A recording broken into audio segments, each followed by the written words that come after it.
ಪೂಜ್ಯರು ಆತ್ಮನ ವಿಧೇಯ ವಿಶೇಷಣಗಳ ಬಗ್ಗೆ ಸುಂದರವಾಗಿ ತಮ್ಮ ಉಪದೇಶಾಮೃತವನ್ನು ನೀಡಿದರು. ಈಗ ಆತ್ಮನ ನಿಷೇಧ್ಯ ವಿಶೇಷಣಗಳನ್ನು ಗ್ರಂಥಕಾರರು ಸುಂದರವಾಗಿ ನಿರೂಪಣೆಯನ್ನು ಮಾಡ್ತಾ ಇದ್ದಾರೆ. ನಾವು ಯಾವುದೇ ಒಂದು ವಸ್ತುವನ್ನು ತಿಳಿಬೇಕಾಗಿತ್ತು ಅಂತಂದರೆ ಅದಕ್ಕೆ ವಿಶೇಷಣಗಳು ಬೇಕಾಗುತ್ತವೆ. ಈಗ ಒಂದು ಹಾಲು ಹೇಗಿರ್ತದೆ ಅಂತಂದರೆ ಮಧುರವಾಗಿರ್ತದೆ, ಬೆಳ್ಳಗೆ ಇರ್ತದೆ, ದ್ರವರೂಪವಾಗಿರ್ತದೆ. ಲಕ್ಷಣ ಪ್ರಮಾಣಾಭ್ಯಂ ವಸ್ತು ಸಿದ್ಧಿ ಅಂತ ಹೇಳಿದರು. ಒಂದು ಪ್ರಮಾಣಗಳಿಂದ, ಒಂದು ಲಕ್ಷಣಗಳಿಂದ ಒಂದು ವಸ್ತು ಅನ್ನುವಂಥದ್ದು ಸಿದ್ಧ ಆಗ್ತದೆ. ಅಲ್ಲಿ ಯಾವ ರೀತಿ ಮಧುರತ್ವ, ಶುಭ್ರತ್ವ, ದ್ರವತ್ವ ಅನ್ನುವಂಥದ್ದು ಹಾಲಿನ ಲಕ್ಷಣಗಳಾಗಿದೆಯೋ ಹಾಗೆ ಆತ್ಮನಿಗೂ ಕೂಡ ಇಲ್ಲಿ ಸತ್ತು, ಚಿತ್ತು, ಆನಂದ, ನಿತ್ಯ, ಪೂರ್ಣಗಳು ಇವು ಕೂಡ ಆತ್ಮನ ಲಕ್ಷಣಗಳಾಗಿವೆ. ಇಲ್ಲಿವರೆಗೆ ಹೇಳಿಕೊಂಡು ಬಂದಿರತಕ್ಕಂಥ ಆತ್ಮನ ವಿಧೇಯ ವಿಶೇಷಣಗಳು ಕೂಡ ಅವು ಆತ್ಮ ಲಕ್ಷಣಗಳಾಗಿವೆ. ಆ ಲಕ್ಷಣಗಳಿಂದ ನಾವು ಲಕ್ಷಿತವಾಗಿರ್ತಕ್ಕಂಥ ವಸ್ತುವಿನ ಜ್ಞಾನವನ್ನು ಮಾಡಿಕೊಳ್ಳಿಕ್ಕೆ ಬರುತ್ತದೆ. ಹಾಗೆ ಇಲ್ಲಿ ನಿಷೇಧ್ಯ ಲಕ್ಷಣಗಳು. ಈಗ ಒಬ್ಬ ಅವಿಧವ ಅಂತ ಹೇಳ್ತಾರೆ. ಅವಿಧವ ಅನ್ನುವಂಥ ಶಬ್ದ ಪ್ರಯೋಗ ಮಾಡುವುದರಿಂದ ಒಬ್ಬ ವಿಧವೆಯನ್ನ ನಿಷೇಧ ಮಾಡಿ, ಒಬ್ಬ ವಿಧವಾ ಸ್ತ್ರೀಗಳಲ್ಲ ಆಕೆಯನ್ನು ನಿಷೇಧ ಮಾಡಿ ಒಬ್ಬ ಸುಮಂಗಲೆಯಾಗಿರ್ತಕ್ಕಂಥ ಹೆಣ್ಣು ಮಗಳನ್ನು ತಿಳಿದುಕೊಳ್ಳೋದಕ್ಕೋಸ್ಕರವಾಗಿ ಇಲ್ಲಿ ಅವಿಧವ ಅಂತ ಹೇಳ್ತಾರೆ. ಹಾಗೆ ಇಲ್ಲಿ ಆತ್ಮನಿಗೆ ಇಲ್ಲಿ ಅಖಂಡ, ಅನಂತ ಈ ಲಕ್ಷಣಗಳಿಂದ ಯಾವುದು ಅಂತವುಳ್ಳದ್ದು ಯಾವುದು? ಇಲ್ಲಿ ಪ್ರಪಂಚಾದಿಗಳು. ಅವುಗಳನ್ನು ನಿಷೇಧ ಮಾಡಿ ಯಾವುದು ಅಂತವುಳ್ಳದ್ದದ ಅದು ಆತ್ಮ ಅಲ್ಲ ಅಂತದನ್ನು ನಿಷೇಧ ಮಾಡಿ ಇಲ್ಲಿ ಅದಕ್ಕೆ ವಿಲಕ್ಷಣವಾಗಿರ್ತಕ್ಕಂಥ ಒಂದು ವಸ್ತುವನ್ನು ಬೋಧ ಮಾಡುವಂಥದ್ದು. ಅಂದರೆ ಇಲ್ಲಿ ಆತ್ಮ, ಅನಂತ, ಅಖಂಡಾದಿ ಲಕ್ಷಣಗಳ ಉಳ್ಳದ್ದು ಅನ್ನುವಂಥ ಒಂದು ವಿಚಾರವನ್ನು ಈ ಒಂದು ಮುಂದಿನ ಪ್ರಕರಣದಲ್ಲಿ ನಿಷೇಧ ಮಾಡಿ ಆ ವಸ್ತುವಿನ ಒಂದು ನಿಜವಾದ ಒಂದು ದರ್ಶನವನ್ನು ಇಲ್ಲಿ ಮಾಡಿಸ್ತಾ ಇದ್ದಾರೆ. ಆ ವಿಚಾರವನ್ನು ಇಲ್ಲಿ ಮಾಡೋಣ. ಇಲ್ಲಿ ಮೊದಲನೆಯದಾಗಿ ಆತ್ಮ ಹೇಗಿದ್ದಾನೆ, ಆತ್ಮನ ಲಕ್ಷಣಗಳೇನು ಅಂತಂದರೆ ಆತ್ಮ ಅನಂತವಾಗಿದ್ದಾನೆ ಅಂತ ಹೇಳಿದರು. ಇಲ್ಲಿ ಶ್ರುತಿ ಏನು ಹೇಳ್ತದ? ಅಶಬ್ದಮಸ್ಪರ್ಶಮರೂಪಮವ್ಯಯಂ ತಥಾ ಅರಸಂ ನಿತ್ಯವಗಂಧವಚೇತ್ ಅನಾದ್ಯನಂತಂ ಮಹತಃ ಪರಂ ಧ್ರುವಂ ನಿಚಾಯ ತನ್ನ ಮೃತ್ಯು ಮುಖಾತ್ ಪ್ರಮುಚ್ಯತೆ ಅಂತ ಉಪನಿಷತ್ತು ಹೇಳ್ಕೊಂಡು ಬಂತು. ಯಾವುದು ಅಶಬ್ದವಾಗಿದೆ ಅಂದರೆ ಆತ್ಮನಲ್ಲಿ ಶಬ್ದ ಅನ್ನುವಂಥದ್ದಿಲ್ಲ. ಶಬ್ದ ಇರೋದು ಆಕಾಶದಲ್ಲಿ. ಅಸ್ಪರ್ಶಂ ಆತ್ಮನಲ್ಲಿ ಯಾವುದೇ ಸ್ಪರ್ಶ ಅನ್ನುವಂಥದ್ದಿಲ್ಲ. ಸ್ಪರ್ಶಗುಣ ಇರುವುದು ವಾಯುವಿನಲ್ಲಿ. ಅಶಬ್ದಂ ಅಸ್ಪರ್ಶಂ ಅರೂಪಂ ಆತ್ಮ ರೂಪರಹಿತನಾಗಿದ್ದಾನೆ. ಪ್ರಪಂಚದಲ್ಲಿರ್ತಕ್ಕಂಥ ವಸ್ತುಗಳು ರೂಪದಿಂದ ಕೂಡಿಕೊಂಡಿದ್ದಾವೆ. ರೂಪಗುಣ ಅಗ್ನಿಯೊಳಗ. ಅದಕ್ಕೆ ಯಾವುದರಲ್ಲಿ ರೂಪ ಅನ್ನುವಂಥದ್ದಿಲ್ಲವೋ ಅದು ಆತ್ಮ ಅನ್ನೋದು ಉಪನಿಷತ್ತು ಹೇಳ್ಕೊಂಡು ಬರ್ತದೆ. ಅಗಂಧಂ ಯಾವುದು ಗಂಧರಹಿತವಾಗಿದೆಯೋ, ಗಂಧಗುಣವುಳ್ಳದ್ದು ಪೃಥ್ವಿ. ಅರಸಂ ರಸಗುಣವುಳ್ಳದ್ದು ಜಲ.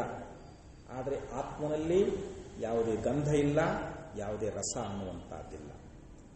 ಮತ್ತು ಆತ್ಮ ಹೇಳಿದ ಅನಾದಿ ಅನಂತಂ ಅಂತ ಹೇಳಿದರು. ನಮಗಿಲ್ಲಿ ಅನಂತ ಶಬ್ದ ಬೇಕಾಗಿದೆ. ಆತ್ಮನಿಗೆ ಉತ್ಪತ್ತಿ ಇಲ್ಲ, ಆದಿ ಅನ್ನುವಂಥದ್ದಿಲ್ಲ. ಮತ್ತದು ಅನಂತವಾಗಿರ್ತಕ್ಕಂಥದ್ದು, ಅದಕ್ಕೆ ಅಂತ್ಯ ಅನ್ನುವಂಥದ್ದು ಇಲ್ಲ. ಇಲ್ಲಿ ಆತ್ಮ ವ್ಯಾಪಕನಾಗಿರುವುದರಿಂದ ಆತ್ಮ ಹೇಗದಾನ, ಅವನು ವ್ಯಾಪಕನಾಗಿದ್ದಾನೆ. ಹೀಗಾಗಿ ಅವನಿಗೆ ಒಂದು ದೇಶ ಪರಿಚ್ಛೇದ ಅಂತರಹಿತನಾಗಿದ್ದಾನೆ ಅಂತ. ಯಾವುದು ಒಂದು ದೇಶದಲ್ಲಿದ್ದು ಇನ್ನೊಂದು ದೇಶದಲ್ಲಿ ಇರುವುದಿಲ್ಲವೋ ಅದು ದೇಶ ಪರಿಚ್ಛೇದ ಉಳ್ಳದ್ದು ಅಂತ ಹೇಳಿಸಿಕೊಳ್ತಾರೆ. ಈಗ ಉದಾಹರಣೆ, ಗೋಲ್ ಗುಂಬಜ್ ನಿಮ್ಮ ಹೆಸರು ಕೇಳಿದ್ವಿ. ಗೋಲ್ ಗುಂಬಜ್ ಎಲ್ಲಿದೆ ಅಂತಂದ್ರೆ ವಿಜಯಪುರದಲ್ಲಿ ಇದೆ ಅಂತ ನಾವು ಹೇಳ್ತೀವಿ. ಅದು ಬೆಂಗಳೂರಲ್ಲಿ ಇಲ್ಲ, ಬಾಂಬೆದಲ್ಲಿ ಇಲ್ಲ, ದಿಲ್ಲಿಯೊಳಗೂ ಇಲ್ಲ, ಕಲ್ಕತ್ತಾದೊಳಗೂ ಇಲ್ಲ. ಅಂದರೆ ವಿಜಯಪುರ ದೇಶದಲ್ಲಿ ಮಾತ್ರ ಗೋಲ್ ಗುಂಬಜ್ ಅನ್ನುವಂತ. ಅದಕ್ಕೆ ನಾವೇನಂದೇವಿ, ಅದು ದೇಶ ಪರಿಚ್ಛೇದ ಅಂತ ಉಳ್ಳದ್ದು ಅಂತ. ಅದೇ ಆಕಾಶ ಅನ್ನುವಂಥದ್ದು ವಿಜಯಪುರದಲ್ಲಿನೂ ಅದ, ಬೆಂಗಳೂರಲ್ಲಿನೂ ಅದ, ದಿಲ್ಲಿಯೊಳಗೂ ಅದ, ಕಲ್ಕತ್ತಾ, ನೀವೆಲ್ಲಿ ಹೋಗ್ತೀರಿ ಎಲ್ಲ ಕಡೆ ಆಕಾಶ ಅನ್ನುವಂಥದ್ದು ಐತಿಲ್ಲ. ಅಂದರೆ ದೇಶ ಪರಿಚ್ಛೇದ ರಹಿತವಾಗಿರ್ತಕ್ಕಂಥದ್ದು ಅಂದ್ರೆ ಉದಾಹರಣೆಗೆ ಆಕಾಶ ತಗೊಂಡ್ವಿ. ಯಾಕಂದ್ರೆ ಈ ಆಕಾಶನೂ ಕೂಡ ಇದು ದೇಶ ಪರಿಚ್ಛೇದ ಉಳ್ಳದ್ದನ ಆತ್ಮನ ದೃಷ್ಟಿಯಿಂದ ನೋಡಿದರೆ ಆತ್ಮ ಮಾತ್ರ ದೇಶ ಪರಿಚ್ಛೇದ ರಹಿತವಾಗಿರ್ತಕ್ಕಂಥದ್ದು. ಯಾಕಂದ್ರೆ ಆತ್ಮ ವ್ಯಾಪಕದಾನ. ಆಕಾಶದಂತೆ ಆತ್ಮ ವ್ಯಾಪಕನಾಗಿರುವುದರಿಂದ ಅವನಿಗೆ ದೇಶ ಪರಿಚ್ಛೇದ ಅಂತ ಹೇಳಕ್ಕೆ ಬರಂಗಿಲ್ಲ. ಅಂತ ಉಳ್ಳವನಲ್ಲ, ಒಂದು ದೇಶಕ್ಕೆ ಸೀಮಿತನಾಗಿರ್ತಕ್ಕಂಥವನಲ್ಲ. ಒಂದು ದೇಶಕ್ಕೆ ಮಾತ್ರ ಇದ್ದ ಅಂತಂದ್ರೆ ನಾವು ದೇಶ ಪರಿಚ್ಛೇದ ಉಳ್ಳವನು ಅಂತ ಹೇಳಕ್ಕೆ ಬರ್ತಿತ್ತು. ಆದರೆ ಎಲ್ಲ ಕಡೆಯಲ್ಲಿ ವ್ಯಾಪಕನಾಗಿರುವುದರಿಂದ ದೇಶ ಪರಿಚ್ಛೇದ ರಹಿತನಾಗಿದ್ದಾನೆ ಅಂತ ಇಲ್ಲಿ ನಮಗೆ ಅರ್ಥ ಹೊರಡುತ್ತದೆ. ಇನ್ನು ಕಾಲ ಪರಿಚ್ಛೇದ ರಹಿತದ, ಅದಕ್ಕೆ ಆತ್ಮ ಏನದನವನು ನಿತ್ಯದಾನ ಅಂತ. ಆತ್ಮ ಹೇಗಿದಾನ? ನಿತ್ಯದ. ನಿತ್ಯ ಅಂದ್ರೆ ಏನು? ಯಾವಾಗಲೂ ಭೂತ, ವರ್ತಮಾನ, ಭವಿಷ್ಯತ್ ಎಲ್ಲಾ ಕಾಲದಲ್ಲಿ ಇರತಕ್ಕಂಥವನು. ಈಗ ನಾವು ಒಂದು ಮನೆ ಕಟ್ಟಿರ್ತೀವಿ, ಅದು ಒಂದು 100 ವರ್ಷ ಅಥವಾ ಒಂದು 200 ವರ್ಷ, ಅದಕ್ಕೊಂದು ಕಾಲ ಪರಿಮಿತಿ ಎನ್ನುವಂತಹದ್ದು. ಅದು ಒಂದು ಕಾಲದಲ್ಲಿ ಇರ್ತದೆ, ಇನ್ನೊಂದು ಕಾಲದಲ್ಲಿ ಅದು ಬಿದ್ದು ಹೋಗ್ತದೆ. ಅದು ಕಾಲ ಪರಿಚ್ಛೇದಕ್ಕೆ ಒಳಪಟ್ಟದ್ದು. ಆದರೆ ಆತ್ಮ ನಿತ್ಯನಾಗಿರುವುದರಿಂದ ಅವನಿಗೆ ಅಂತ್ಯ ಅನ್ನುವಂಥದ್ದು ಅದೇನು, ಅವನಿಗೆ ನಾಶ ಅನ್ನುವಂಥದ್ದು ಅದೇನು ಅಂತಂದ್ರೆ ಇಲ್ಲ. ಅಂದ್ರೆ ಅವನು ಕಾಲಾತೀತದಾನಂತ, ಕಾಲಕ್ಕೆ ಒಳಪಟ್ಟವನಲ್ಲ ಆತ್ಮ. ಆದ್ದರಿಂದ ಇಲ್ಲಿ ಆತ್ಮ ಏನಾದ ಇಲ್ಲಿ ಅನಂತ ಅನ್ನುವಂಥ ಶಬ್ದಕ್ಕೆ ಬಿಡಿಸ್ತಾ ಇದ್ದಾರೆ. ಒಂದು ದೇಶ, ಕಾಲ, ವಸ್ತು ಪರಿಚ್ಛೇದ ರಹಿತನಾಗಿರ್ತಕ್ಕಂಥವನೇ ಇಲ್ಲಿ ಆತ್ಮ ಅನಂತನಾಗಿದ್ದಾನೆ ಅಂತ. ಮತ್ತು ಆತ್ಮ ಇಲ್ಲಿ ವಸ್ತು ಪರಿಚ್ಛೇದ ರಹಿತ. ವಸ್ತು ಪರಿಚ್ಛೇದ ರಹಿತ ಅಂತಂದ್ರೆ ಏನು? ಸರ್ವಕ್ಕೂ ಅವನು ಅಧಿಷ್ಠಾನ ಆಗಿದ್ದಾನೆ. ಪರಮಾತ್ಮ ಎಲ್ಲಕ್ಕೂ ಅಧಿಷ್ಠಾನನಾಗಿರುವುದರಿಂದ ಅವನಿಗೆ ವಸ್ತು ಪರಿಚ್ಛೇದ ಅನ್ನುವಂತಹದ್ದಿಲ್ಲ. ಈಗ ಒಂದೊಂದು ವಸ್ತು ನೋಡಿ, ಈಗ ಒಂದು ನಾವು ಗ್ರಂಥ ಅಂತ ಇಟ್ಕೊಂಡಾಗ ಅದಕ್ಕೆ ಒಂದು ಪರಿಮಿತಿ, ಒಂದಿಷ್ಟು ಆಕಾರ ಅಂತಿದೆ. ಈಗ ಬೆಟ್ಟಗಳು ನೋಡ್ರಿ, ರಸ್ತೆಗಳು ನೋಡ್ರಿ, ನದಿಗಳು, ಇವೆಲ್ಲ ಏನದಾವು ಅಂತಂದ್ರೆ ವಸ್ತು ಪರಿಚ್ಛೇದದಿಂದ ಕೂಡಿಕೊಂಡಿದ್ದಾವೆ. ಈಗ ನಾವು ಬೆಟ್ಟವನ್ನ ನದಿಯನ್ನ ಅನ್ನಂಗಿಲ್ಲ, ನದಿಯನ್ನ ಒಂದು ಯಾವುದೋ ರಸ್ತೆಯೋ ಮರವೋ ಅಂತೇವೇನು ಇಲ್ಲ. ಈ ಪ್ರಪಂಚದಲ್ಲಿರ್ತಕ್ಕಂಥ ಪ್ರತಿಯೊಂದು ವಸ್ತುಗಳು ವಸ್ತು ಪರಿಚ್ಛೇದದಿಂದ ಕೂಡ್ಕೊಂಡಾಗ. ಆದ್ರೆ ಆತ್ಮ ಎಲ್ಲಕ್ಕೂ ಅಧಿಷ್ಠಾನ ಆಗಿದ್ದಾನೆ. ಈ ನಾಮರೂಪಾತ್ಮಕವಾಗಿರ್ತಕ್ಕಂಥ ಸಮಸ್ತ ಪ್ರಪಂಚಕ್ಕೆ ಅವನ ಅಧಿಷ್ಠಾನ ಅಂದ್ರೆ ಸರ್ವದ ರೂಪವೇ ಆಗಿಬಿಟ್ಟಿದ್ದಾನಂತ. ಹೀಗಾಗಿ ಅವನಲ್ಲಿ ಯಾವುದೇ ಒಂದು ವಸ್ತು ಪರಿಚ್ಛೇದ ಅನ್ನುವಂಥದ್ದು ಇಲ್ಲ. ಅದಕ್ಕೆ ದೇಶ, ಕಾಲ, ವಸ್ತು ಪರಿಚ್ಛೇದ ರಹಿತವಾಗಿರ್ತಕ್ಕಂಥ ವಸ್ತುವೇ ಇಲ್ಲಿ ಅನಂತ ಅಂತ ಹೇಳಿಸಿಕೊಳ್ತಾರೆ. ಅನಂತಕ್ಕೆ ಲಕ್ಷಣ ಮಾಡಿದ್ರು ಅವರು. ಯಾವುದು ದೇಶ, ಕಾಲ, ವಸ್ತು ಪರಿಚ್ಛೇದ ರಹಿತವಾಗಿರ್ತದೋ ಅದು ಅನಂತವಾಗಿರ್ತದೆ. ಮತ್ತು ದೇಶ, ಕಾಲ, ವಸ್ತು ಪರಿಚ್ಛೇದ ಉಳ್ಳದ್ದು ಯಾವುದಾದ ಅದು ಅಂತಂದ್ರೆ ಇದು ಪ್ರಪಂಚ. ಪ್ರಪಂಚದಲ್ಲಿ ದೇಶ, ಕಾಲ, ವಸ್ತು ಪರಿಚ್ಛೇದಕ್ಕೆ ಒಳಪಟ್ಟದ. ಆದ್ದರಿಂದ ಇದು ಅಂತ ಹೇಳಿಸಿಕೊಳ್ತದೆ. ಇದನ್ನು ನಿಷೇಧ ಮಾಡಿ ಆತ್ಮ ಇದಕ್ಕೆ ವಿಲಕ್ಷಣವಾಗಿ ಅವನು ಅನಂತನಾಗಿದ್ದಾನೆ ಅಂಥೇಳಿ ಇಲ್ಲಿ ಅನಂತದ ಲಕ್ಷಣವನ್ನು ಗ್ರಂಥಕರ್ತರು ಉಪದೇಶ ಮಾಡಿಕೊಂಡು ಬಂದರು. ಆಮೇಲೆ ಆತ್ಮ ಹೇಗಿದ್ದಾನೆ? ಅಖಂಡ. ಅಖಂಡ ಅಂತಂದ್ರೆ ಇಲ್ಲಿ ನಾವು ನಿನ್ನೆ ಹೇಳ್ಕೊಂಡು ಬಂದೇವೆ, ಭೇದಗಳು 5 ಪ್ರಕಾರ ಅಂತೇಳಿ. ಜೀವ ಈಶ್ವರ ಭೇದ, ಜೀವ ಜೀವರ ಭೇದ, ಜೀವ ಜಡಭೇದ, ಈಶ ಜಡಭೇದ, ಜಡ ಜಡಗಳ ಭೇದ. ಈ 5 ಭೇದಗಳು ನಮಗೆ ವ್ಯವಹಾರದೊಳಗೆ ಪ್ರಪಂಚದೊಳಗೆ ನಾವು ಕಾಣ್ತಾ ಇದ್ದೀವಿ. ವ್ಯಾವಹಾರಿಕ ಪ್ರಪಂಚದೊಳಗೆ ನಾವೇನಂತೀವಿ? ಜೀವನೇ ಬೇರೆ ರೀ, ಈಶ್ವರನೇ ಬೇರೆ ರೀ. ಯಾಕೆಂದ್ರೆ ಈ ಜೀವ ಈಶ್ವರ ಹೆಂಗೆ ಆಗ್ತಾನಿವ? ಅವ ಈಶ್ವರ ನೋಡಿದರೆ ಅವ ಸರ್ವಜ್ಞದಾನ, ಅವ ಪರೋಕ್ಷದಾನ, ಅವ ಜಗತ್ತನ್ನು ಸೃಷ್ಟಿ ಮಾಡಿದಾನ. ಜೀವ ನೋಡಿದರೆ ಅಲ್ಪಜ್ಞದಾನ, ಇವ ಅಲ್ಪ ಶಕ್ತಿ ಉಳ್ಳವನದಾನ, ಇವನು ಅಪರೋಕ್ಷದಾನ. ಈ ಲಕ್ಷಣಗಳು ಬೇರೆ ಬೇರೆ ಅದಾವಿಲ್ರಿ. ಈ ಜೀವ ಈಶ್ವರ ಆಗಂಗಿಲ್ಲ. ಯಾಕಂದ್ರೆ ಜೀವ ಈಶ್ವರರಲ್ಲಿ ಭೇದ ಅನ್ನುವಂಥದ್ದು. ಜೀವ ಈಶ್ವರರಲ್ಲಿ ಭೇದ ಅದ. ಈ ಭೇದ ಅನ್ನುವಂಥದ್ದು ಇದು ಹೇಗೆ ಬಂತು ಅಂತಂದ್ರೆ ಇದು ಉಪಾದಿಯಿಂದ ಬಂದದ್ದು. ಜೀವೇಶ್ವರಲ್ಲಿ ಭೇದ ಹೆಂಗೆ ಬಂತ್ರಿ? ಇದು ಜೀವನಿಗೆ ಅವಿದ್ಯೆ ಉಪಾದಿ, ಈಶ್ವರನಿಗೆ ಮಾಯಾ ಉಪಾದಿ. ಮಾಯೆಯಲ್ಲಿ ಶುದ್ಧ ಬ್ರಹ್ಮದ ಚೈತನ್ಯದ ಪ್ರತಿಫಲನವೇ ಅಲ್ಲೇನು ಪ್ರತಿಬಿಂಬ ಆಯ್ತಲ್ಲ, ಅಲ್ಲಿ ಈಶಾ ಅಂತ ಹೇಳಿಸಿಕೊಂಡ. ಮಾಯಾಂತು ಪ್ರಕೃತಿಂ ವಿದ್ಯಾ ಮಾಯಿನಂತೂ ಮಹೇಶ್ವರ. ಅಲ್ಲಿ ಮಾಯಾ ಉಪಾದಿಯಿಂದ ಈಶ್ವರನಾದ, ಇಲ್ಲಿ ಅವಿದ್ಯೆ ಅನ್ನುವಂಥದ್ದು ಇದು ಮಲಿನ ಸತ್ವ ಪ್ರಧಾನವಾಗಿರ್ತಕ್ಕಂಥ. ಹೀಗಾಗಿ ಅದು ಮಾಯಾ ಶುದ್ಧ, ಅದು ಏಕ. ಹೀಗಾಗಿ ಈಶ್ವರ ಒಬ್ಬನದ. ಇಲ್ಲಿ ಅವಿದ್ಯೆ ಅನ್ನುವಂಥದ್ದು ಇದು ಅನೇಕ ಮತ್ತು ಇದು ಮಲಿನ. ಹೀಗಾಗಿ ಇಲ್ಲಿ ಜೀವ ಅನೇಕರಿಸಿಕೊಂಡ. ಯಾಕಂದ್ರೆ ಉಪಾಧಿ ಅನಂತ ಆಯ್ತು ನೋಡ್ರಿ. ಅಂತಃಕರಣಗಳು ಉಪಾಧಿಗಳು ಅನೇಕ ಆದವು. ಈಗ ಇಲ್ಲಿ ಜೀವಗಳು ಅನೇಕ ಆಗಿ ತೋರಿದರು. ಆದರೆ ಇಲ್ಲಿ ಅವಿದ್ಯೆ ಮತ್ತು ಮಾಯಾ ಅನ್ನುವಂಥ ಈ 2 ಉಪಾಧಿಗಳನ್ನು ತೆಗೆದ್ರೆ ಅಲ್ಲಿ ನಿರುಪಾಧಿಕವಾಗಿರ್ತಕ್ಕಂಥ ಶುದ್ಧ ಚೇತನ ಮಾತ್ರ ಅದು ಒಂದೇ ಉಳಿತದೆ. ಅಂದರೆ ಜೀವನ ಒಂದು ಉಪಹಿತ ಚೇತನ. ಇಲ್ಲಿ ಅವಿದ್ಯೆಯೊಳಗೇನು ಪ್ರತಿಫಲನ ಆಗೈತಲ್ಲ, ಅದಕ್ಕೆ ಬಿಂಬರೂಪನಾಗಿರ್ತಕ್ಕಂಥವನು ಶುದ್ಧ ಪರಮಾತ್ಮನೇ ಅದ. ಅಂದರೆ ಜೀವನ ವಾಸ್ತವಿಕ ಸ್ವರೂಪ ಏನಪ್ಪಾ ಅಂದ್ರೆ ಇವನು ಸತ್ತು ಚಿತ್ತು ಆನಂದ ನಿತ್ಯ ಪೂರ್ಣದ. ಅಲ್ಲಿ ಈಶ್ವರನು ಕೂಡ ಸತ್ತು ಚಿತ್ತು ಆನಂದ ನಿತ್ಯ ಪೂರ್ಣದ. ಅಂದ್ರೆ ನಾವು ಭಾಗತ್ಯಾಗ ಲಕ್ಷಣ ಮೂಲಕವಾಗಿ ವಿರೋಧ ಅಂಶವನ್ನು ತ್ಯಾಗ ಮಾಡಬೇಕು. ಅವಿರೋಧ ಅಂಶವನ್ನು ಗ್ರಹಣ ಮಾಡಿದಾಗ ಅಲ್ಲಿ ಜೀವೇಶ್ವರ ಭೇದ ಅನ್ನುವಂಥದ್ದು ಉಳಿಯಂಗಿಲ್ಲ. ಅಲ್ಲಿ ಜೀವ ಬ್ರಹ್ಮವೇ ಆಗ್ತಾ ಇದ್ದಾನೆ, ಜೀವ ಪರಬ್ರಹ್ಮ ಸ್ವರೂಪನೇ ಅಂತ ಹೇಳ್ತಾ ಇದ್ದ. ಅದಕ್ಕಿಲ್ಲಿ ಜೀವೇಶ್ವರ ಭೇದ ಅನ್ನುವಂಥದ್ದು ಆತ್ಮನಲ್ಲಿ ಇಲ್ಲ. ಆಮೇಲೆ ಜೀವ ಜೀವರುಗಳ ಭೇದ ಅಂದ್ರೆ ಜೀವ ಒಬ್ಬನೇ ಅದಾನಂತ ಪೂರ್ವದಲ್ಲಿ ಹೇಳಿಲ್ಲ. ಏಕೋ ದೇವ ಸರ್ವಭೂತೇಷು ಗೂಢ ಸರ್ವವ್ಯಾಪಿ ಸರ್ವಭೂತಾಂತರಾತ್ಮ ಕರ್ಮಾಧ್ಯಕ್ಷ ಸರ್ವಭೂತಾದಿವಾಸ ಸಾಕ್ಷಿ ಚೇತೋ ಕೇವಲ ನಿರ್ಗುಣಶ್ಚ. ಈ ಶ್ರುತಿ ಏನು ಹೇಳ್ತದೆ? ಎಲ್ಲಾ ದೇಹದಲ್ಲಿದ್ದುಕೊಂಡು ಅಂತಃಕರಣವನ್ನು ದೇಹಾದಿಗಳನ್ನು ಪ್ರಕಾಶ ಮಾಡತಕ್ಕಂಥ ಆ ಆತ್ಮ ಒಬ್ಬನೇ.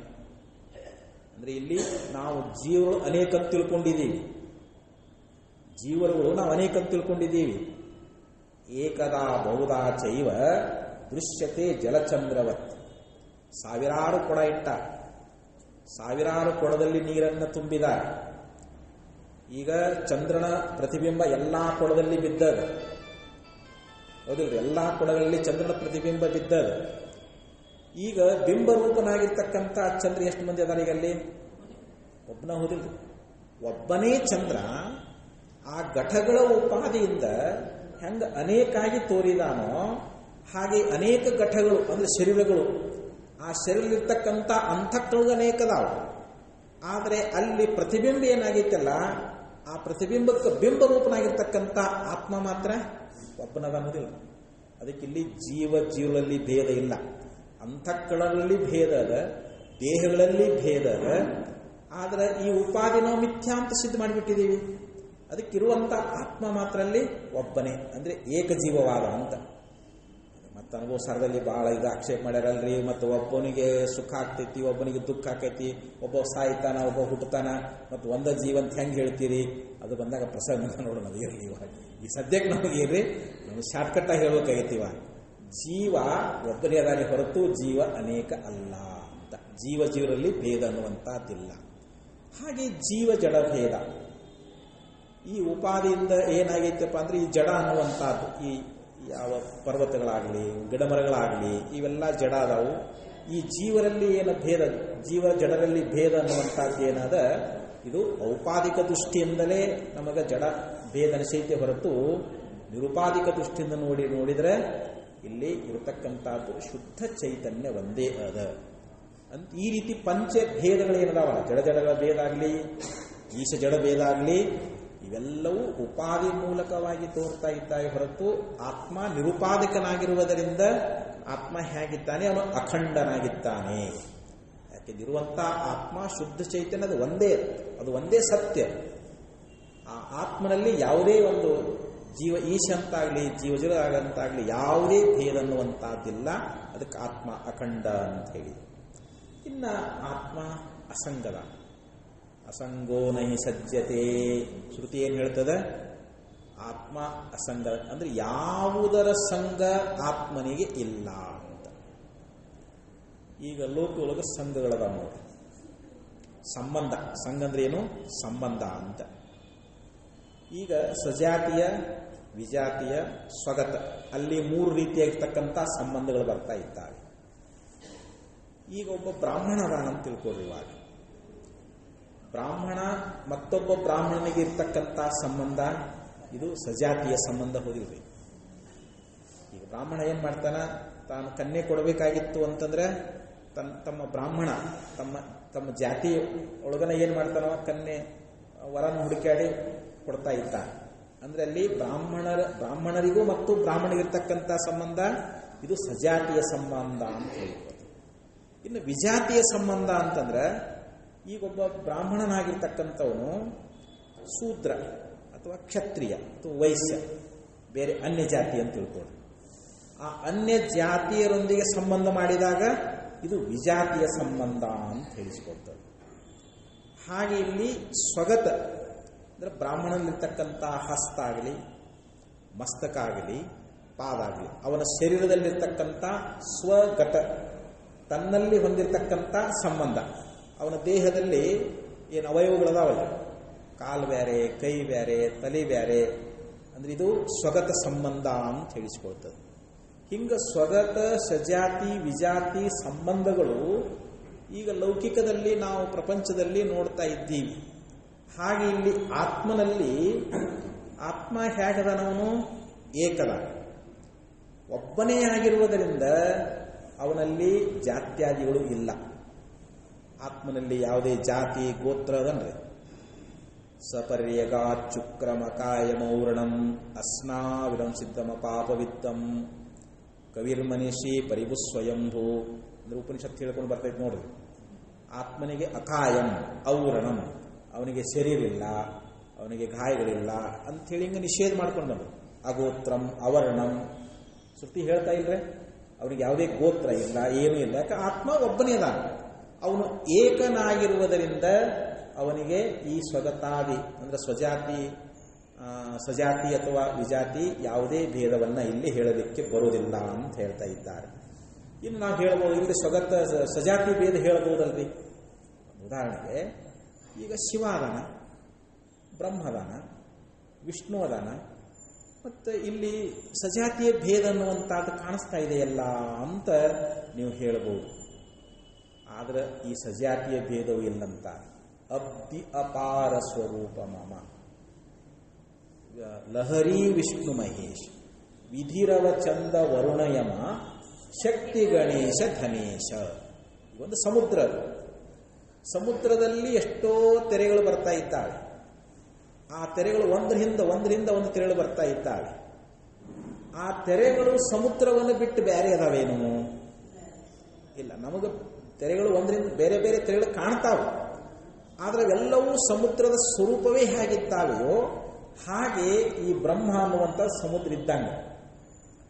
ಇಲ್ಲಿರ್ತಕ್ಕಂಥ ಶಕ್ತಿಯಾಗಲಿ, ಗಣೇಶ ಆಗಲಿ, ಕುಬೇರ ಆಗಲಿ, ಇಂದ್ರ ಆಗಲಿ, ಮಹೇಶ ಆಗಲಿ, ಇವೆಲ್ಲ ತೆರೆಗಳಿದ್ದಂಗೆ. ಆ ತೆರೆಗಳೆಲ್ಲವೂ ಹೆಂಗೆ ಸಮುದ್ರದ ಸ್ವರೂಪನದಾವೋ ಹಾಗೆ ಇಲ್ಲಿ ತೋರ್ತಕ್ಕಂಥ ಎಲ್ಲ ದೇವಾನ್ ದೇವತೆಗಳು ಇವರೆಲ್ಲ ಏನದಾರ, ನಾನು ನೀನು ಅದು ಇದು ಎಲ್ಲ ಏನು ಸಜಾತಿ ಚೈತನ್ಯ ರೂಪ ತೋರ್ತಕ್ಕಂಥ ಇವೆಲ್ಲ ಬ್ರಹ್ಮನ ಸ್ವರೂಪವೇ ಅಂತ.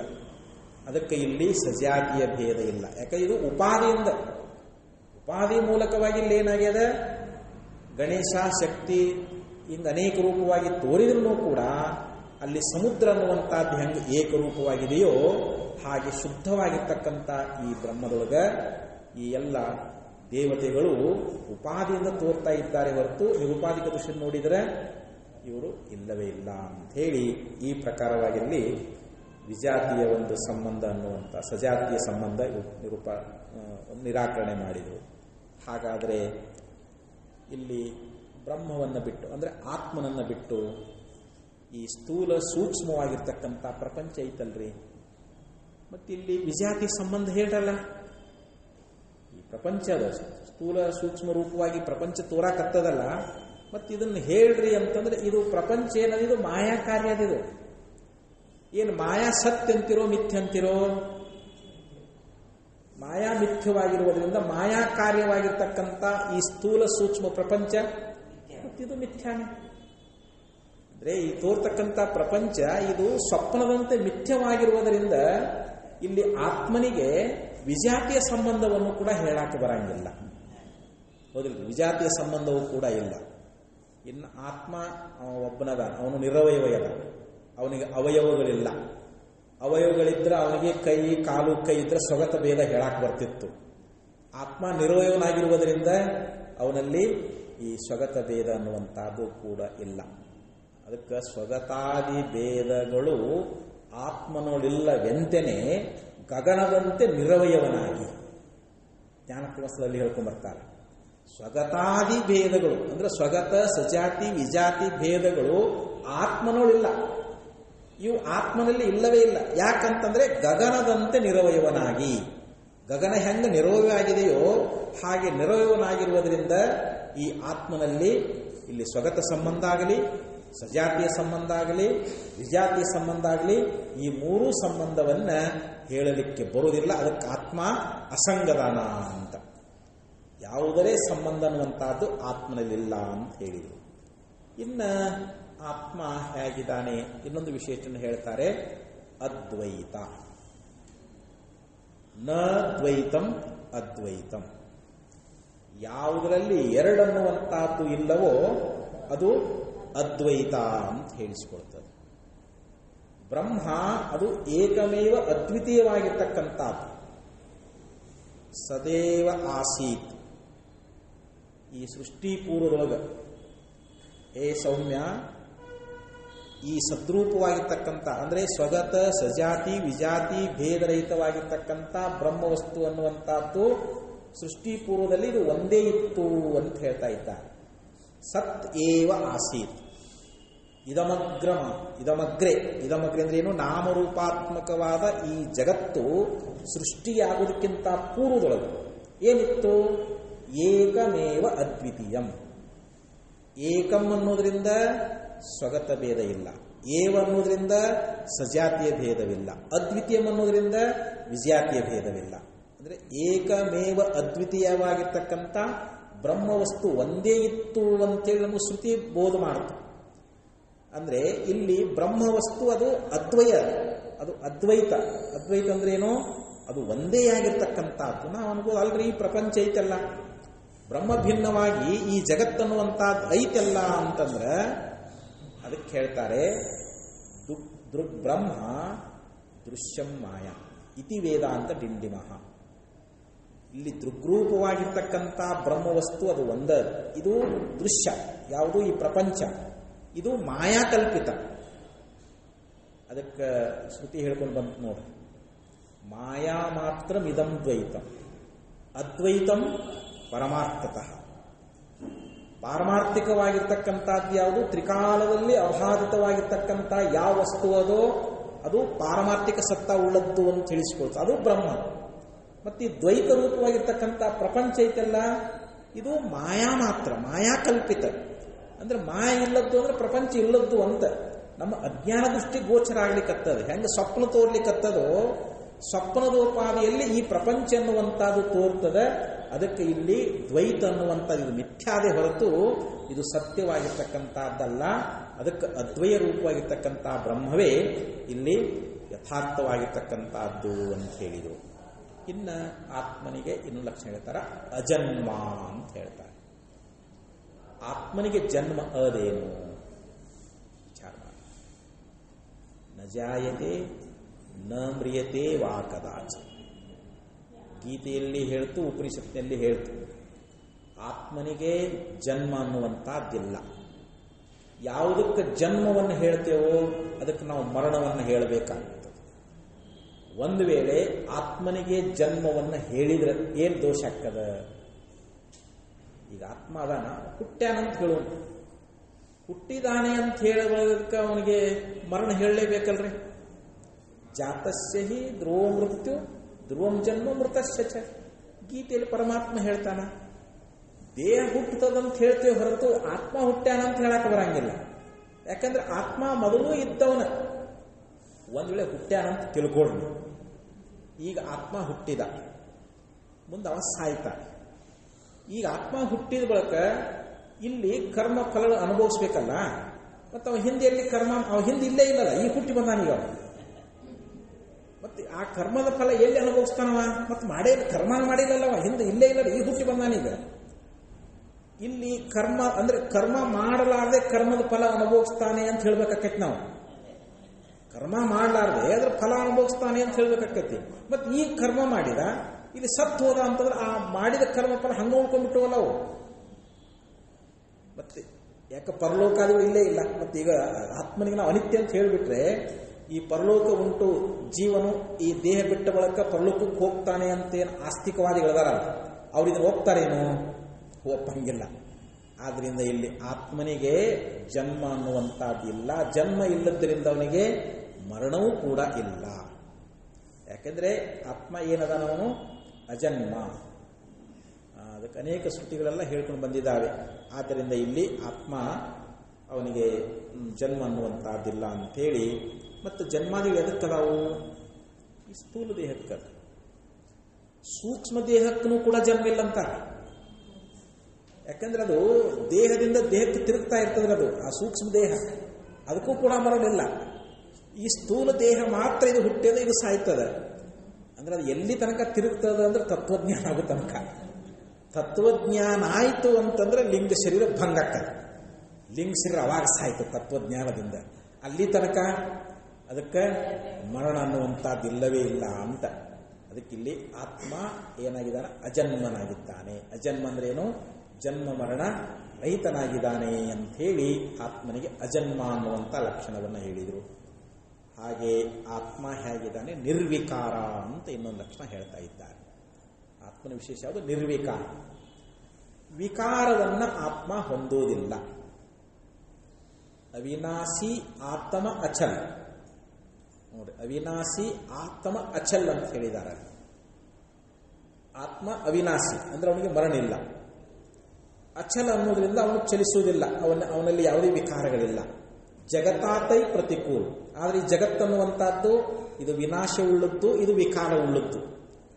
ಇಲ್ಲಿ ಛಲ ಅನ್ನುವಂಥ ಶಬ್ದಕ್ಕೆ ವಿಕಾರವುಳ್ಳದ್ದು ಅಂತ ಅರ್ಥ ಮಾಡಬೇಕು ನಾವಿಲ್ಲಿ. ಈ ವಿಕಾರಗಳು ಎಲ್ಲಿ ಅದಾವು ಅಂತಂದ್ರೆ ನಮ್ಮ ಶರೀರದೊಳಗದಾವು. ಈ ಶರೀರ ತಾಯಿಯ ಗರ್ಭದಲ್ಲಿ ಇತ್ತು ಅಂತ ಹೇಳಿಸಿಕೊಳ್ತದೆ, ಹೌದಿಲ್ಲ? ಶರೀರ ನವಮಾಸಗಳ ಪರ್ಯಂತರವಾಗಿ ತಾಯಿ ಗರ್ಭದಲ್ಲಿ ಈ ಶರೀರ ಅನ್ನುವಂಥದ್ದು, ಇಲ್ಲಿ ಪಿಂಡ ಅದು ಬೆಳೀತಾ ಇರ್ತದೆ.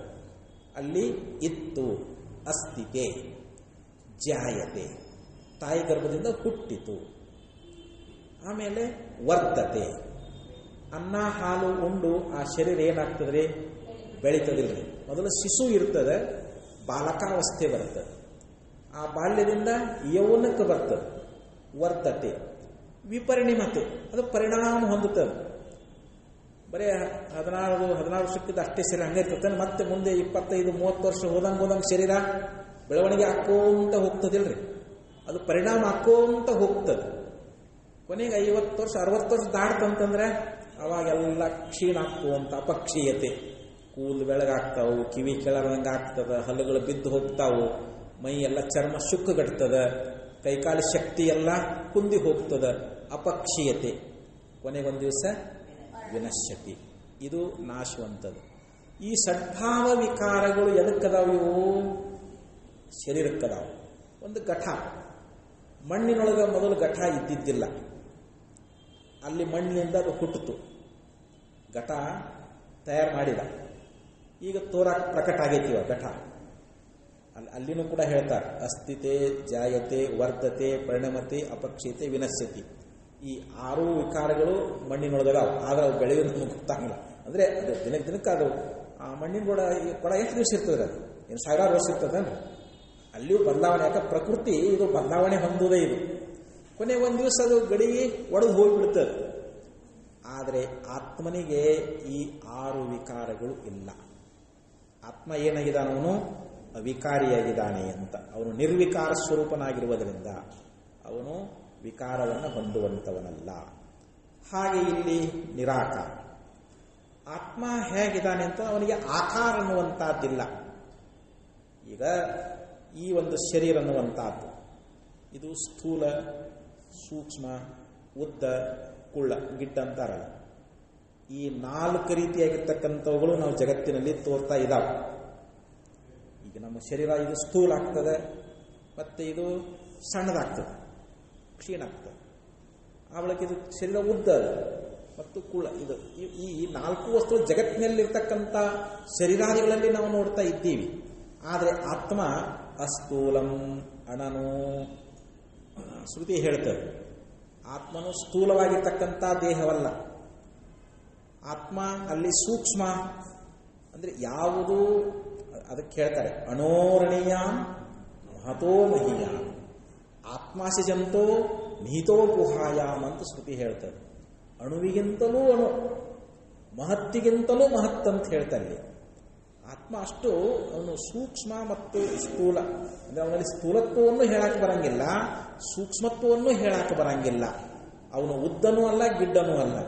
ಯಾಕಂದ್ರೆ ಅವನು ನಿರಾಕಾರನಾಗಿದ್ದಾನೆ. ಅವನಲ್ಲಿ ಯಾವುದೇ ಆಕಾರ ಅನ್ನುವಂಥದ್ದು ಇಲ್ಲದೆ ಇರುವುದರಿಂದ ಈ ರೀತಿಯಾಗಿ ಆತ್ಮ ಸ್ಥೂಲತ್ವಾದಿಗಳನ್ನು ಅವನು ಹೊಂದುವುದಿಲ್ಲ. ಮತ್ತು ಆತ್ಮ ಮನಸ್ಸು ವಾಣಿಗೆ ಅವ ಗೋಚರಾಗ್ತಾನೇನು? ನಾವು ವಾಣಿಯಿಂದ ಆತ್ಮ ಹೀಗದಾನಂತೆ ವರ್ಣನ ಮಾಡಕ್ಕೂ ಬರಂಗಿಲ್ಲ. ಯಥೋ ವಾಚೋ ನಿವರ್ತಂತೆ ಅಪ್ರಾಪ್ಯ ಮನಸಾ ಸಹ ಅಂತ ಹೇಳ್ತದೆ. ಯಾವುದು ಮನಸ್ಸು ವಾಣಿಗಳಿಗೆ ಗೋಚರ ಆಗ್ತದೋ ಅದು ಸ್ಥೂಲ ಇರ್ತದೆ.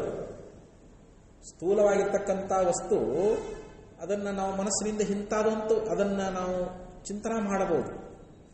ಆದರೆ ಮನಸ್ಸು ವಾಣಿಗೆ ಅಗೋಚರವಾಗಿರ್ತಕ್ಕಂಥ ಆತ್ಮವಸ್ತು ಮಾತ್ರ ಅದು ಸ್ಥೂಲ ಅಲ್ಲ. ಮತ್ತದು ವ್ಯಾಪಕವಾಗಿರುವುದರಿಂದ ಆತ್ಮ ಹೆಂಗೈತಿ ಎಲ್ಲ ಕಡೆಯಲ್ಲಿ ಪರಿಪೂರ್ಣವಾಗಿರುವುದರಿಂದ ಅದನ್ನು ಸೂಕ್ಷ್ಮ ಅಂತ ಹೇಳಕ್ ಬರಂಗಿಲ್ಲ. ಈ ಅಣುವಿನಷ್ಟದ ಅಂತ ಹೇಳ್ರಿ ಅಂತಂದ್ರೆ ಅಣು ಅಂತಂದ್ರೆ ಅದಕ್ಕೆ ಮತ್ತು ಪರಿಚ್ಛೇದ ಆಯ್ತದ. ಆದರೆ ಆತ್ಮ ವ್ಯಾಪಕನಾಗಿರುವುದರಿಂದ ಅವನನ್ನು ಸೂಕ್ಷ್ಮ ಅಂತಲೂ ಕೂಡ ಅವನಿಗೆ ನಾವು ಹೇಳಲಿಕ್ಕೆ ಬರುವುದಿಲ್ಲ. ಮತ್ತು ಎಲ್ಲ ಕಡೆಯಲ್ಲಿ ಓತಪ್ರೋತನಾಗಿದ್ದಾನೆ. ಹೆಂಗ ಸೂತ್ರೇ ಮಣಿಗಣ ಇವ, ಆ ಸೂತ್ರ ಅನ್ನುವಂಥದ್ದು ಎಲ್ಲ ಕಡೆ ಎಲ್ಲ ಮಣಿಗಳಲ್ಲಿ ಹೆಂಗೆ ಓತಪ್ರೋತವಾಗಿದೆಯೋ ಹಂಗೆ ಇಲ್ಲಿ ಆತ್ಮ ಈ ಪ್ರಪಂಚದಲ್ಲಿ ಎಲ್ಲ ಕಡೆ ಓತಪ್ರೋತನಾಗಿರುವುದರಿಂದ ಅವರಿಗೆ ಉದ್ದ ಗಿಡ್ಡ ಅನ್ನುವಂಥ ಈ ಒಂದು ಸಂಬೋಧನೆ ಮಾಡಲಿಕ್ಕಾಗೋದಿಲ್ಲ. ಆದ್ದರಿಂದ ಇಲ್ಲಿ ಆತ್ಮ ನಿರಾಕಾರ ಅಂತ ಹೇಳಿದರು. ಆಮೇಲೆ ಆತ್ಮ ಅವ್ಯಕ್ತನಾಗಿದ್ದಾನೆ. ಅವ್ಯಕ್ತಾದೀನಿ ಭೂತಾನಿ ವ್ಯಕ್ತ ಮಧ್ಯಾನಿ ಭಾರತ ಅವ್ಯಕ್ತನಿದಾನೇವ ತತ್ರ ಕಾಪರಿದೇವನ ಅಂತ ಹೇಳಿದರು. ಅಂದರೆ ಅವ್ಯಕ್ತ ಅಂತಂದ್ರೇನು? ಆತ್ಮ ಮನಸ್ಸಿಗೆ ಇಂದ್ರಿಯಗಳಿಗೆ ಅಗೋಚರದಾನ ಅಂತ. ಯಾವುದು ಮನಸ್ಸು ಇಂದ್ರಿಯಗಳಿಗೆ ಗೋಚರ ಆಗ್ತದೆ ಅದಕ್ಕೆ ವ್ಯಕ್ತ ಅನ್ನಕ ಬರ್ತದೆ. ಯಾವುದು ಮನಸ್ಸು ವಾಣಿಗಳಿಗೆ ಅಗೋಚರವಾಗಿರ್ತಕ್ಕಂಥದ್ದು ಅದು ಅವ್ಯಕ್ತ ಅಂತ ಹೇಳಿಸ್ಕೊಳ್ತದೆ ಅಂತ. ಹಾಗೆ ಆತ್ಮ ಅವ್ಯನಾಗಿದ್ದಾನೆ. ಈಗ ಒಂದು ನಾವು ಧಾನ್ಯವನ್ನು ಹಾಕುವಂಥ ಒಂದು ಕೊಠಡಿ ಇದೆ ಅಂತ ತಿಳ್ಕೊಡ್ರಿ ನೀವು. ಈಗ ನಮಗೇನು ಅಕ್ಕಿ ಬೇಕಾಗಿತ್ತು, ಒಂದು ಸಲ ಏನು ಮಾಡುತ್ತೆ, ಒಂದು 10 ಕ್ವಿಂಟಲ್ ಅಥವಾ ಒಂದು 5 ಕ್ವಿಂಟಲ್ ಅಕ್ಕಿ ತಂದು ನಾವು ಸ್ಟಾಕ್ ಮಾಡ್ಕೋತೀವಿ. ಮತ್ತೆ ಅದನ್ನು ನಾವು ಬೇಕಾದಾಗ ತಕ್ಕೊಳ್ತೀವಿ. ಯಾವಾಗ ಕಡಿಮೆ ಅದು ಅಂದ್ರೆ ಮತ್ತೆ ತಂದು ಹಾಕ್ತೀವಿ. ಅಂದ್ರೆ ಅಲ್ಲಿ ತಂದು ಹಾಕಿದಾಗ ಹೆಚ್ಚಾಕೈತಿ, ಅದನ್ನು ತಕ್ಕೊಂಡಾಗ ಕಡಿಮೆ ಆಗ್ತದೆ. ಅಂದ್ರೆ ಇಲ್ಲಿ ಹೆಚ್ಚು ಕಡಿಮೆ ಆಗ್ತದೆ. ಹಂಗ ಆತ್ಮ ಇಲ್ಲಿ ಹೆಚ್ಚು ಕಡಿಮೆ ಆಗ್ತಾನೇನು ಅಂತಂದ್ರೆ ಇಲ್ಲ, ಅವ ವ್ಯಯ ಆಗಂಗಿಲ್ಲ, ಖರ್ಚಾಗಂಗಿಲ್ಲ ಅಂತ. ಅವ್ಯಯ ಅಂತಂದ್ರೆ ಏನು?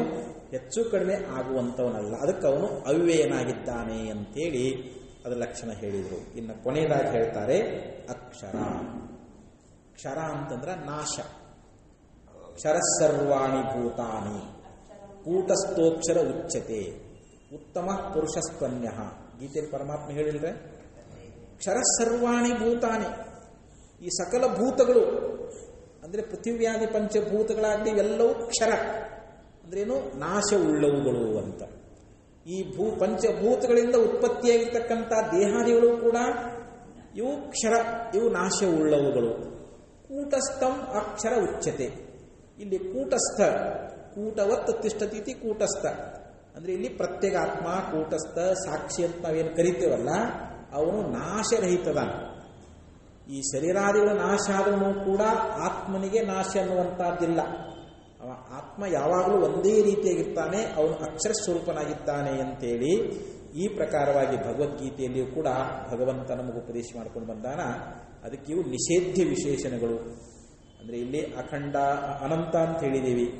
ಅನಂತ ಅನ್ನೋದ್ರಿಂದ ಅಂತವಾಗಿರ್ತಕ್ಕಂಥ ಈ ಪ್ರಪಂಚಾದಿಗಳನ್ನು ನಿಷೇಧ ಮಾಡಿ ಅದಕ್ಕೆ ವಿಲಕ್ಷಣವಾಗಿರ್ತಕ್ಕಂಥ ಯಾವ ಒಂದು ವಸ್ತು ಅನ್ನುವಂಥದ್ದೈತಲ್ಲ, ಅದು ಅನಂತ ಅಂತೇಳಿ ಅದನ್ನು ನಿರ್ದೇಶನ ಮಾಡ್ತದೆ, ಅದು ನಮಗೆ ತಿಳಿಸಿಕೊಡ್ತದೆ. ಅಂದರೆ ಈ ವಿಶೇಷಣಗಳು ಇವೇನದಾವಲ್ಲ, ಇವು ಆ ಪ್ರತ್ಯೇಕ ಆತ್ಮನ ನಮ್ಮ ಸ್ವರೂಪದ ಯಥಾರ್ಥವಾಗಿರ್ತಕ್ಕಂಥ ತಿಳುವಳಿಕೆಯನ್ನು ಮಾಡಿಕೊಡುವುದರಿಂದ ಈ ನಿಷೇಧ್ಯ ವಿಶೇಷಣ ಮೂಲಕವಾಗಿ ನಾವು ಆತ್ಮನನ್ನು ಸಾಕ್ಷಾತ್ಕರಿಸಿಕೊಳ್ಬೇಕು, ಅದನ್ನು ಚೆನ್ನಾಗಿ ಅರಿತುಕೊಳ್ಬೇಕು ಅಂತ ತಿಳ್ಕೊಂಡು ಇಲ್ಲಿ ದಶವಿಧವಾಗಿರ್ತಕ್ಕಂಥ ಲಕ್ಷಣಗಳನ್ನು, ಅಂದರೆ ಇಲ್ಲಿ ವಿಧೇಯ ಲಕ್ಷಣಗಳು 10, ನಿಷೇಧ್ಯ ಲಕ್ಷಣಗಳು 10, ಒಟ್ಟು 20 ಲಕ್ಷಣಗಳನ್ನು ಆತ್ಮನ ಬಗ್ಗೆ ಕುರಿತು ಹೇಳ್ಕೊಂಡು ಬಂದಿದ್ದಾರೆ. ಸಮಯ ಕೂಡ ಆಗಿದೆ ಅಂತ ಹೇಳ್ತಾ ಈ 4 ಸೂಚಕ ತೀರ್ಮಾನ ಮಾಡ್ತಾ ಇದ್ದೇನೆ. ಓಂ ತತ್ಸತ್. ನಮ್ಮ ಚಾನಲ್ ಸಬ್ಸ್ಕ್ರೈಬ್ ಮಾಡಿ, ಬೆಲ್ ಗುರುತಿನ ಬಟನ್ ಒತ್ತಿರಿ. ಅದರಿಂದ ನಿಮಗೆ ನಮ್ಮ ಮುಂದಿನ ವಿಡಿಯೋಗಳ ಬಗ್ಗೆ ಮಾಹಿತಿ ಸಿಗುತ್ತದೆ. ಲೈಕ್, ಶೇರ್, ಕಾಮೆಂಟ್ಸ್ ಮಾಡಲು ಮರೆಯದಿರಿ.